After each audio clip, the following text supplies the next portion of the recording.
Okay, the anatomy of a wave. So before you have given you a wave, it has several different points, and we're just going to talk about different parts of the wave. So the first thing I want to talk about is the top portion of the wave, and we call this top portion a crest. I have to love autocorrect there. Excellent.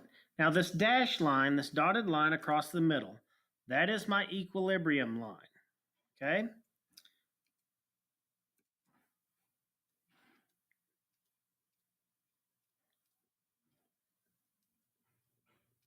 Okay, so that's my equilibrium.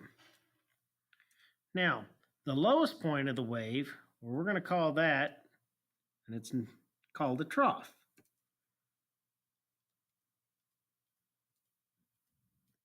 Okay, so there's our trough. Now, if I take and measure from equilibrium to a trough or equilibrium to a crest, that is called an amplitude. So that is amplitude.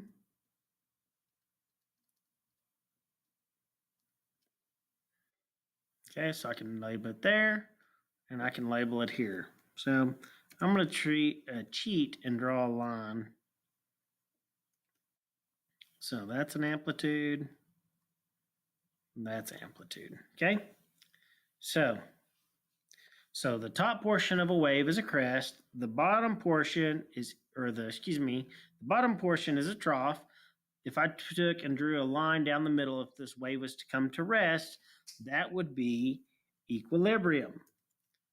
All right, and then from crest to trough, crest to equilibrium and trough to equilibrium would be amplitude. Now, the next thing I want to talk about is wavelength. Now, easily described, it is from crest to crest or trough to trough, which is correct. So I could draw a line from A to point B and vice versa. Here we're going to change that to where it doesn't draw that. So from A to F, okay, that would be a wavelength, okay?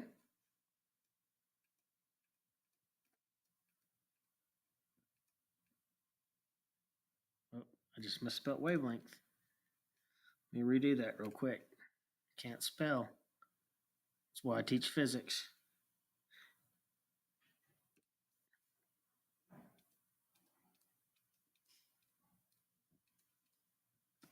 Okay, so that's a wavelength.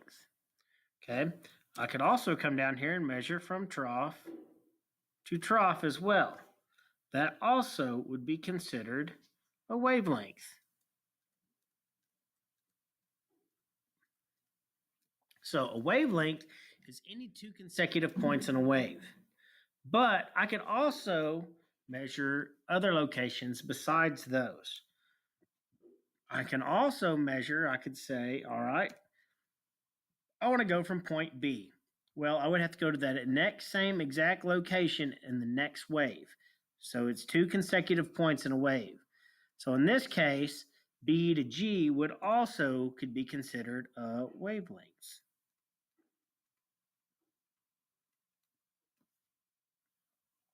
Okay, so I can go anywhere and measure wavelengths. If I go two consecutive points, I could pick here and here.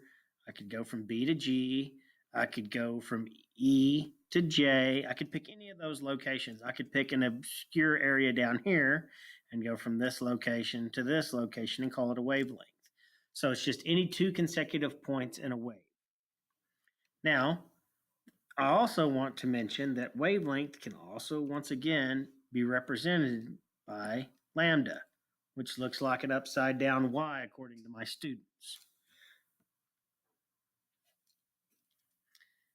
That will be the end of this little lesson.